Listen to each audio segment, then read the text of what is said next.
नमस्कार, मी श्रीरंग खरे. NDTV मराठीच्या मनी टाइम या नव्या कोऱ्या गुंतवणूक स्पेशल कार्यक्रमामध्ये आपल्या सगळ्यांचं स्वागत. मराठी भाषेतून आर्थिक बातम्या देऊन गुंतवणूकदारांना सजग करण्याचा आमचा प्रयत्न आहे. कारण गुंतवणुकीला योग्य दिशा मिळाली तर त्यातून मिळणारा परतावा चांगला मिळणं शक्य असतं. त्यासाठी आम्ही दररोज तुमच्यासाठी एका वेगळ्या विषयाची माहिती आणि गुंतवणुकीचे योग्य पर्याय घेऊन येणार आहोत. त्यासोबतच बाजाराचा रोजचा लेखाजोखा देखील असेल. सुरुवात करूया आजच्या टॉप 10 बिझनेस न्यूजनं.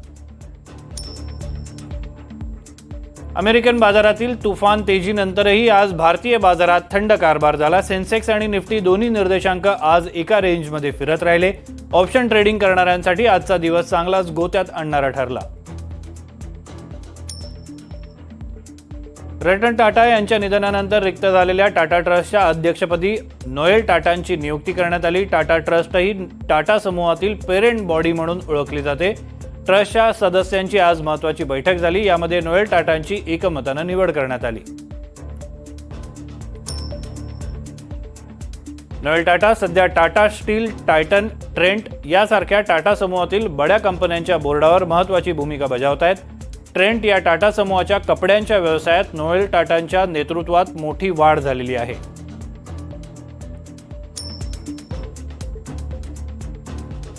अदानी एंटरप्राइजेसने 500 कोटी रुपये उभे करण्यासाठी काढलेल्या QIP म्हणजेच क्वालिफाईड इन्स्टिट्यूशनल प्लेसमेंटमध्ये च्या इश्यूमध्ये 4 पट बोली लागल्याची माहिती आहे. अदानी एंटरप्राइजेस येत्या काही दिवसात बाजारातून 16,000 कोटी रुपये उभे करणार आहे. त्याचाच एक भाग म्हणून हा QIP इश्यू बाजारात आणण्यात आलेला आहे.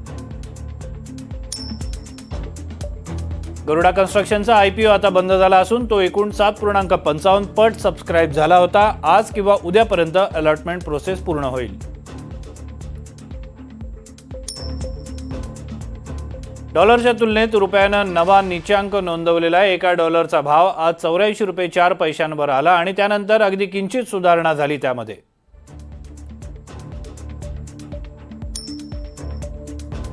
सोने चांदीच्या बाजारात आलेली तेजी आता काहीशी थंड पडली. गेल्या 2 दिवसात सोन्याचे दर खाली येत आहेत. वरच्या पातळीवरून सोनं साधारण 2,000 रुपये उतरलं. तोळ्याचा भाव आज GST शिवाय 75,000च्या आसपास राहिला.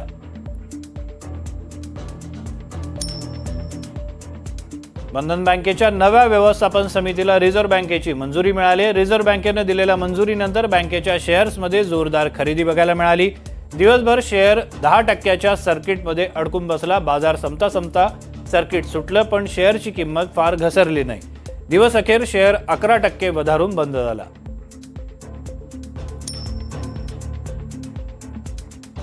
TCSच्या दुसऱ्या तिमाहीचे निकाल बाजाराच्या अपेक्षेपेक्षा किंचित कमी आलेत, पण पुढील काळातील TCSचा गायडन्स आणि रुपयाची घसरण यामुळे TCS दिवस अखेर त्याचा शेअर 81 रुपये घसरून बंद झाला.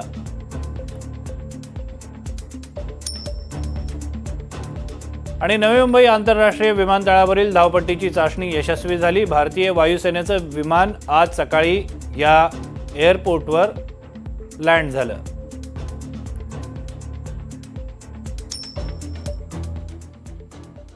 प्रॉपर्टी आणि सोनं विकल्यानंतर मिळणाऱ्या कॅपिटल गेन्स टॅक्स विषयी आज आपण बोलणार आहोत. गेल्या शुक्रवारी आपण शेअर्स आणि म्युच्युअल फंडातून मिळणारा नफा किंवा तोट्याविषयी माहिती दिली. आज आपण पुन्हा एकदा कॅपिटल गेन्स म्हणजे भांडवली नफ्याशिवायच या विषयावरच बोलणार आहोत. पण आज आपण बोलणार आहोत स्थावर जंगम मालमत्ता म्हणजेच प्रॉपर्टी आणि सोनं विकल्यानंतर बसणाऱ्या कराबद्दल. त्यासाठी आपल्यासोबत कर सल्लागार संजीव गोखले सर आहेत. गोखले सर, तुमचं स्वागत आहे.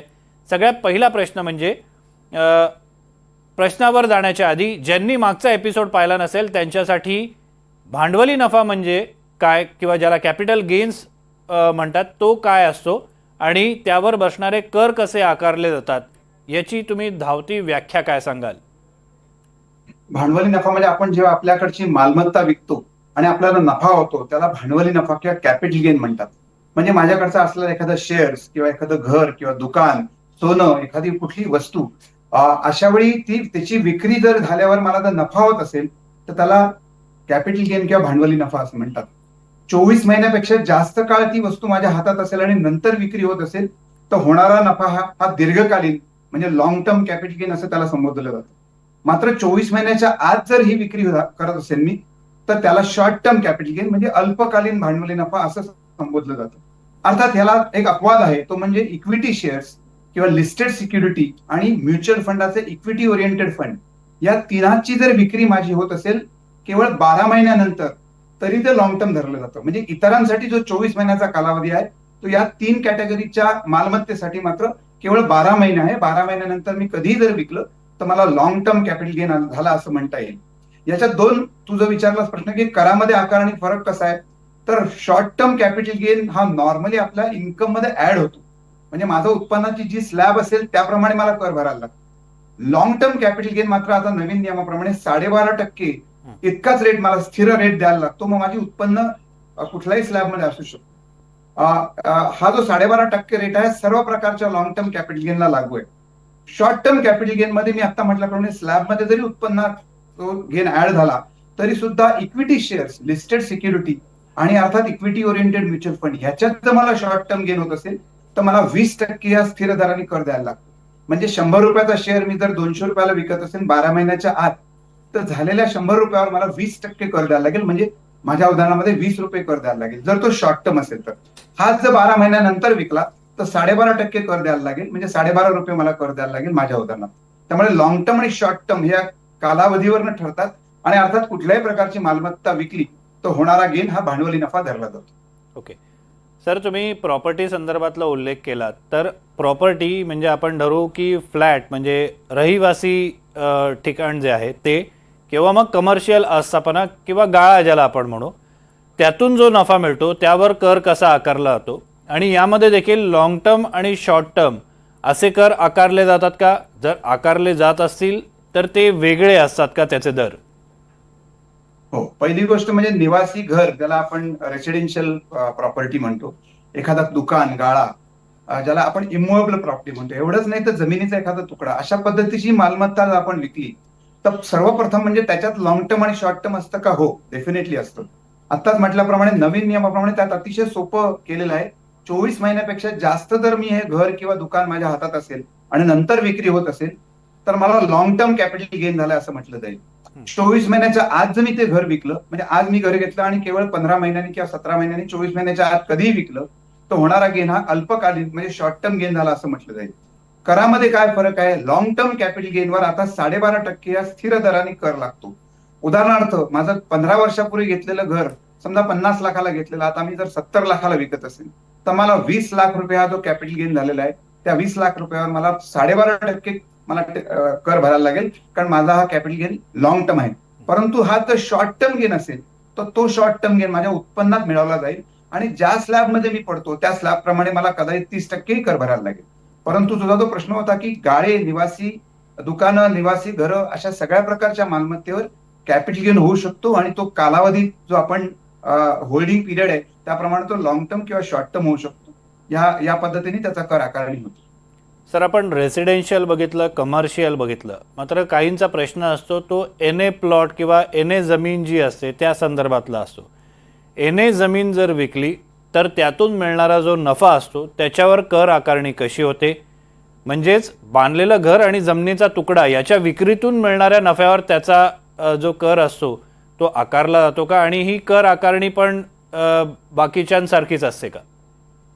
अगदी अगदी एन ए प्लॉट म्हण किंवा एखादं जमीन म्हण किंवा घर म्हण किंवा दुकान म्हण, गाळा म्हण, कुठलीही प्रॉपर्टी ज्याला इमूव्हेबल प्रॉपर्टी असं म्हणतात, अशा प्रॉपर्टीच्या विक्रीनंतर झालेल्या नफ्यावर मी आता म्हटल्याप्रमाणे एकाच पद्धतीने कर आकारला जातो. अर्थात हे आता आपण बोलतोय, हे आता जो अर्थसंकल्प सादर झाला 23 जुलैला, त्याच्यानंतर हा झालेला बदल आहे. परंतु त्याच्यानंतर आपल्याला सगळ्यांना माहित असेल की प्रॉपर्टीचं टॅक्सेशन मध्ये खूप मोठे बदल झाले आणि आधी जे महागाई निर्देशांकाची सवलत मिळत होती ती काढून टाकण्यात आली आणि त्यामुळे त्याच्यावर खूप विरोध झाला. त्या विरोधाला जुमानून सरकारने त्याच्यामध्ये प्रत्यक्ष बजेट जेव्हा पास झालं तेव्हा काही बदल केले. काय बदल केले आपण एक उदाहरण घेऊ. मी एक 10 लाख रुपयाला घर घेतलंय 25 वर्षापूर्वी. आज त्याची किंमत 1 कोटी आहे. इतकी वाढ झाली आहे का? हो, खरोखरच घरांमध्ये इतकी वाढ झालेली आहे. आता आधीचा कायदा असा होता की या 10 लाखाला मला महागाई निर्देशांक सवलत मिळत होती. म्हणजे काय? तर 25 वर्षापूर्वी त्या घराची किंमत 10 लाख होती. साधारण महागाई वाढल्यामुळे त्या घराची किंमत किती झाली असती? तर आता आपण जे उदाहरण घेतो त्याच्यामध्ये साधारण 36 लाख रुपये झाली असती. म्हणजे मला जर 36 लाख रुपये मिळाले असते तर मला काहीच गेन झाला नाही, कारण महागाईने जे घर तेव्हा 10 लाखात होतं आता 36 लाखाला मिळतंय. मात्र माझ्या उदाहरणात घर प्रत्यक्ष 1 कोटी रुपयाला गेलंय. त्यामुळे 36 लाखाच्या वर जे मला मिळाले 64 लाख रुपये, तो माझा खरा फायदा आहे. आणि त्याच्यावरच केवळ टॅक्स मला भरायला लागत होता. लॉंग टर्म कॅपिटल गेन त्यावेळेला 23 जुलैच्या आधी 20% भरायला लागत होता. परंतु ही महागाई निर्देशकाची सवलत मला मिळत होती. आता मात्र 23 जुलै नंतर ज्या बजेटमध्ये जी तरतूद आहे त्याप्रमाणे मला ही महागाई निर्देशकांची सवलत मिळणार नाही. म्हणजे काय, तर 10 लाखाचं घर मी 1 कोटीला विकलं असेल तर मधल्या 90 लाखावर मला सरळ 12.5% कर भरायला लागेल. त्यामुळे ह्या गोष्टीला बराच विरोध झाला. अर्थात जर आपण बारकाईने बघितलं तर काही जणांना ह्या नवीन पद्धतीमुळे फायदा होत होता, त्यांचा टॅक्स कमी होत होता. तर काही जणांना जुनी पद्धतच जास्त सुटेबल होती. आता हे काही जण कोण, तर त्यांनी घर कधी घेतलंय आणि त्याच्यात किती वाढ झाली याच्यावर ते ठरत होतं. मात्र ह्यामुळे त्याला जो विरोध झाला त्यामुळे सरकारने प्रत्यक्ष बजेट पास होताना एक सोपा नियम काढला. तो असा की नवीन पद्धतीने तुम्ही कर काढा, तुम्ही जुन्या पद्धतीनेही कर काढा. जर जुन्या पद्धतीने लागणारा कर हा कमी असेल तर नवीन पद्धतीने जो जास्त कर लागणार आहे तो तुम्हाला लागणार नाही. उदाहरण घेऊ, मला नवीन पद्धतीने 5 लाख रुपये कर भरायला लागतोय, मात्र जुन्या पद्धतीने मला 3च लाख कर भरायला लागतोय. तर जरी नवीन पद्धत मला जरी कायदा बदलला असेल तरी जुन्या पद्धतीने लागलेला 3 लाख रुपयेच कर मला लागेल. त्यामुळे जे घर विक्री आता करतायत की ज्यांनी 23 जुलैच्या आधी घर घेतलंय किंवा तू म्हटल्याप्रमाणे एनए प्लॉट घेतलाय किंवा कुठली मालमत्ता असेल, त्यांना फार मोठा दिलासा झाला. आता त्यांना दोन्ही पद्धतीतला जो कमी कर आहे तो भरता येईल आणि ही मुभा फक्त घर किंवा आता आपण म्हटल्याप्रमाणे इमोबल प्रॉपर्टीला असेल. पण अर्थात आता आपण बघितलं की घराच्या किमतीची फार मोठी वाढ झाली आणि फार मोठा कर भरायला लागला असता. परंतु आता महागाई निर्देशकाचा फायदा मिळून जर तो कर कमी असेल तर तो आपण त्या पद्धतीने तो भरू शकतो. ओके. दसरा आलेला आहे आणि दसऱ्याच्या मुहूर्तावर अनेक जण सोने खरेदी करतात. या सोने खरेदीसाठी काय नियम आहेत, त्याच्यावर कशी आकारणी होते, हे सरांकडनं जाणून घेणार आहोत. मात्र एका ब्रेकनंतर. तुम्ही पाहता एनडीटीव्ही मराठी.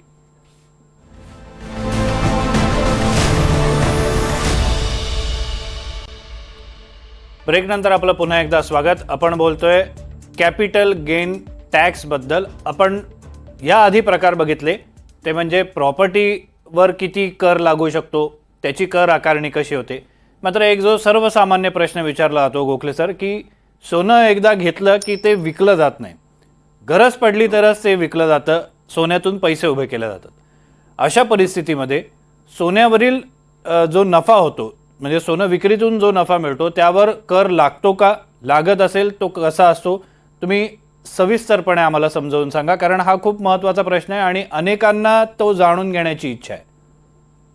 अगदी बरोबर. आपण शक्यतो सोनं विकत नाही, पण अडीअडचणीला सोनं विक्री करायला लागते किंवा दुसरं कुठली मालमत्ता आपल्याला घ्यायची असेल तर अशा वेळी सोनं विकलं जातं. बऱ्याच जणांना याची कल्पना नसते की सोनं विक्रीवरही कॅपिटल गेन लागतो आणि आता नवीन नियमाप्रमाणे तो अगदी ठळकपणे अतिशय सोप्या पद्धतीने सांगता येईल. समजा कल्पना कर की माझ्याकडे 1 लाख रुपयाचं सोनं मी घेतलेलं आहे काही वर्षांपूर्वी. सर्वप्रथम मी असं सांगतो की इथे लॉंग टर्म आणि शॉर्ट टर्म आहे का? हो, इथेही लॉंग टर्म आणि शॉर्ट टर्म गेन आहे. 24 महिन्यापेक्षा जास्त काळ जर सोनं माझ्या हातात असेल आणि नंतर माझी विक्री होत असेल तर होणारा गेन हा लॉंग टर्म गेन धरला जाईल. मी आपण मगाशी म्हटल्याप्रमाणे 24 महिने म्हणजे 2 वर्षाच्या आत जर तो विकलं तर शॉर्ट टर्म धरला जाईल.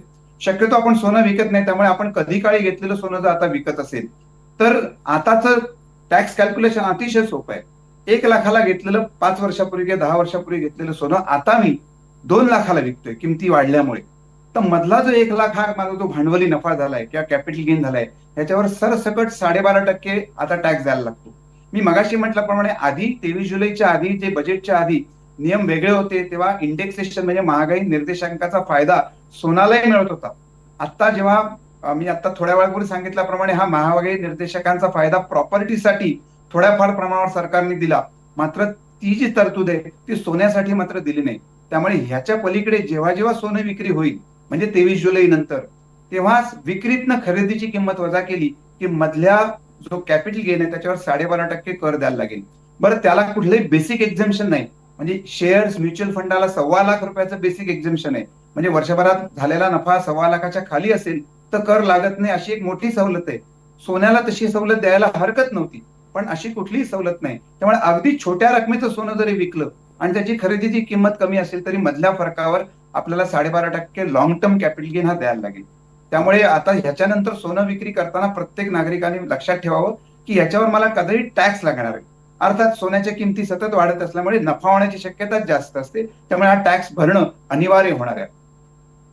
सर, एक नेहमी प्रश्न विचारला जातो की आम्हाला माहितीच नाही की कुठल्या गोष्टींवर कॅपिटल गेन टॅक्स लागतो आणि कुठल्या गोष्टींवर लागत नाही. त्याचं एक काही सूत्र किंवा कोष्टक काही बनवलेलं आहे की ज्याच्यातनं सहजपणे माहिती मिळू शकते की कशावर कॅपिटल गेन टॅक्स लागतो आणि कशावर नाही लागत?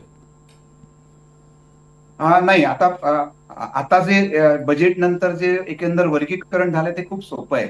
आपली एकंदर सगळी मालमत्ता जी मी म्हटली, त्या मालमत्तेचे आपण दोन भाग करायचे. एक म्हणजे equity shares, equity oriented mutual fund किंवा लिस्टेड सिक्युरिटी ह्या एका भागात ठेवायचं. याच्या व्यतिरिक्त आपल्याकडे कुठलीही मालमत्ता असेल, मग आपलं घर असेल, दुकान असेल, एन ए प्लॉट असेल, सोनं असेल, अशा पद्धतीची मालमत्ता आहे दुसऱ्या कोष्टकाच्या दुसऱ्या भागात ठेवायची. पहिल्या भागात आपण गेल्या शुक्रवारी बघितलं की पहिल्या भागात आपल्याला इक्विटी शेअर्स विकल्यानंतर जो फायदा होतो त्याच्यावर 12.5% कर आहे लॉंग टर्म असेल तर, परंतु त्याला ₹1,15,00,000 एक्झेम्पशन आहे. दुसऱ्या भागात मी आता म्हटल्याप्रमाणे प्रॉपर्टी, सोनं ह्याला इंडेक्सेशनचा फायदा नाही. सरसकट कॅपिटल गेन लागू आहे आता. मात्र प्रॉपर्टी असेल तर आपल्याला इंडेक्सेशन प्रमाणे जेवढा टॅक्स भरायला लागत होता आणि आता जेवढा भरायला लागतो याच्यातला जो कमी असेल तो आपण भरू शकतो, परंतु ही सवलत सोन्याला मात्र नाही. त्यामुळे सोन्यासारख्या एखाद्या वस्तूला आपण विकत असू तर निश्चितच आपल्याला सावध व्हायला पाहिजे, कारण मोठ्या प्रमाणात जो सोनं विक्री होत असेल, विशेषतः लग्न कार्यात असं असतं की कधी कधी आपण साठवलेलं सोनं विकून लग्न मुलीचं किंवा मुलाचं आपण करत असतो. अशा वेळी आपल्याला कर द्यायला लागेल ही जाणीव प्रत्येकाने आता ठेवणं आवश्यक आहे. ओके सर, एक गोष्ट या ठिकाणी सगळ्या ग्राहकांना जे प्रेक्षक आहेत त्यांना सांगायचे, कारण ते ग्राहक म्हणूनच या ठिकाणी असतात आणि आपला कार्यक्रम त्यांना आवडतोय आणि जसजसा कार्यक्रम आवडायला लागलेला आहे तसतसे त्यांनी प्रश्न देखील विचारायला सुरुवात केलेली आहे. एका प्रेक्षकाकडून आलेला प्रश्न विचारायचा आहे.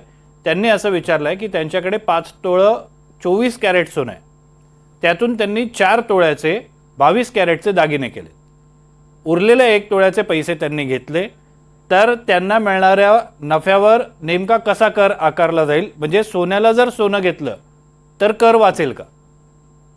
नाही, नियम इन्कम टॅक्सच्या तरतुदीप्रमाणे सोन्याला सोनं घेतलं म्हणजे एक सोनं विकून दुसरी घेतलं तर माझा कर वाचत नाही. जो घरामध्ये आहे, एक घर विकलं आणि दुसरं 2 वर्षाच्या आत घेतलं तर माझा घरावरचा कर वाचू शकतो अशी तरतूद आहे. सोन्याला मात्र तशी तरतूद नाही. अर्थात सोन्यासाठी एक सेक्शन 54F आहे, पण याच्यात आपण न जाऊया, कारण त्याच्यात असं आहे की कुठलंही लॉंग टर्म कॅपिटल गेन तुमचा असेल घरा व्यतिरिक्त आणि तुम्ही घरामध्ये गुंतवणूक केली तर तुमचा टॅक्स वाचतो, परंतु घराची किंमत ही अफाट असते. सोनं विक्री घरासाठी जर आपण करत असू आणि घर घेत असू तर कर वाचेल, परंतु मी आता मगाशी म्हटल्याप्रमाणे सोनं विक्री लग्न कार्यात किंवा इतर कुठल्या कामासाठी आपण सोनं विकत असू, अडीअडचणीला सोनं विकत असू, आणि आता जो प्रश्न आहे त्याच्यामध्ये इथे तर त्यांनी काय केलं, 24 कॅरेटचं सोनं देऊन 22 कॅरेटचं सोनं घेतलं. इथे आपण एक्सचेंज केलाय. इन्कम टॅक्सचा काटेकोर जर आपण कायदा बघितला तर एक्सचेंजवरही टॅक्स द्यायला लागतो. मात्र बरेच जण असे इंटरप्रिटेशन करतात आणि जे कोर्टाने पण मान्य केलेलं आहे की इथे आपण आपलं जुनं सोनं देत असतो. वास्तविक पाहता ह्या जुन्या सोन्याचं आपण दागिने नवीन स्वरूपात घेत असतो, कदाचित त्याचा दर्जा कमी घेत असू, 24 कॅरेटच्या ऐवजी 22 कॅरेटचं.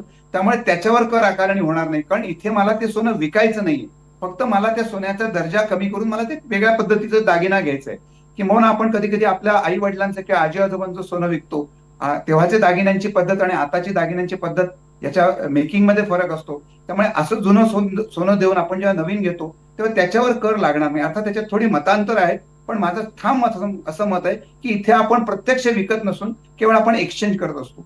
मात्र आता तुझ्या प्रश्नामध्ये जो 1 तोळ्याचे जे पैसे घेतले गेलेले आहेत त्या पैशावर मात्र त्याला कॅपिटल गेन लागेल. अर्थात त्या 1 तोळ्याची विक्रीची किंमत आणि त्याची खरेदीची किंमत यातला जो फरक आहे त्या फरकावर सरळ 12.5% टॅक्स भरायला लागेल. त्यामुळे एक्सचेंजवर टॅक्स लागणार नाही. अर्थात मी म्हटल्याप्रमाणे त्यात थोडी मतांतर आहेत. काही जण त्या एक्सचेंजवर पण टॅक्स लागेल असं म्हणतात, परंतु प्रत्यक्षरित्या आपण असे सोनं विकत नसतो. लक्षात घ्या श्रीरंग की आपण बरेच वेळा जुनं सोनं देतो, ते वितळून दागिने करून आपल्याला जर नवीन मिळाली तर आपल्याला आपलंच सोनं परत मिळत असतं. आता इथे प्रत्यक्ष सोनार आपलंच सोनं वापरतो काय माहित नाही, परंतु इथे आपल्याला विक्री करून पैसे घ्यायचे नसतात.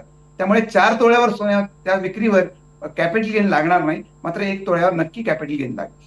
सर, पण एक आणखी त्याला जोड प्रश्न होता जो त्यांनीच विचारलेला होता की जर रोखीनं रक्कम घेतली सोन्याच्या बदल्यात तर मग काय होणार?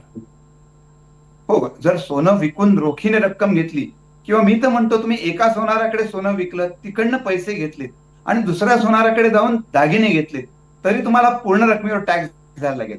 कारण इथे काय करता, तुमचा पहिला व्यवहार पूर्ण होतो विक्रीचा. म्हणजे मी आज 5 तोळे सोनं एका सोनाराला विकलं 24 कॅरेटचं, त्याच्यातनं मला समजा एक 2 लाख रुपये मिळाले आणि ते 2 लाख रुपये घेऊन मी दुसऱ्या सोनाराकडे गेलो आणि माझ्या आवडीचं सोनं तिथे विकत घेतलं. इथे 2 स्वतंत्र व्यवहार झाल्यामुळे पहिल्या विक्रीवर मला संपूर्णपणे कर द्यायला लागेल. त्यामुळे आपण आता प्रेक्षकांना ह्याची जाणीव करून द्यावी की सोनं विक्रीवर सुद्धा कर लागतो. मी म्हटल्याप्रमाणे नवीन नियमाप्रमाणे त्याचं कॅल्क्युलेशन सोपं आहे, पण कर मात्र द्यायला लागेल याची जाणीव असावी. सर, एक शेवटचा प्रश्न, थोडक्यात उत्तर अपेक्षित आहे की तुम्हाला सर्वसामान्य जे क्लायंट्स येतात ते कॅपिटल गेन्स बद्दल जे प्रश्न विचारतात त्याच्यात सगळ्यात जास्त विचारला जाणारा प्रश्न कोणता असतो? सगळ्यात जास्त जाणारा प्रश्न म्हणजे अक्षरशः हल्लीच्या काळात घर विक्री किंवा जुन्या काळातली आता घर रिडेव्हलपमेंट होतात. म्हणजे माझं जुनं घर पाडून तिथे बिल्डिंग होते, अशा वेळी मला कर लागतो का, ही सगळ्यात जास्त प्रश्न असतात. आज मुंबई सारख्या काही शहरांमध्ये नवीन घर तयार होत आहेत. तिथे घर घेताना जुन्या माझ्या काही घराची विक्री झाली आणि नवीन ठिकाणी मी शिफ्ट झालो, सोनं विकून मी घर घेतोय, शेअर्स विकून मी घर घेतोय. मला येणाऱ्या प्रश्नांमध्ये सर्वात जास्त प्रश्न या विषयावर असतात आणि त्याचं टॅक्स कॅल्क्युलेशन कसं करायचं, त्याचे काय नियम आहेत याच्याविषयी खूप जास्त आजकाल विचारणा होते.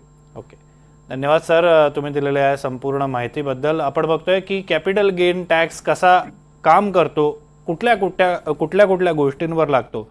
गोखले सरांनी जसं सांगितलं की हल्ली प्रश्न असे यायला लागलेले आहेत की जी रिडेव्हलपमेंटची घरं आहेत त्यावर देखील कर लागतो का, याचा देखील आपण खोलानं माहिती घेण्याचा प्रयत्न करू. गोखले सरांकडनंच ती माहिती आपण घेणार आहोत आणि तुमच्यापर्यंत पोहोचवणार आहोत. मात्र वेळ झाली इथेच थांबण्याची. तुम्ही पाहत राहा NDTV मराठी.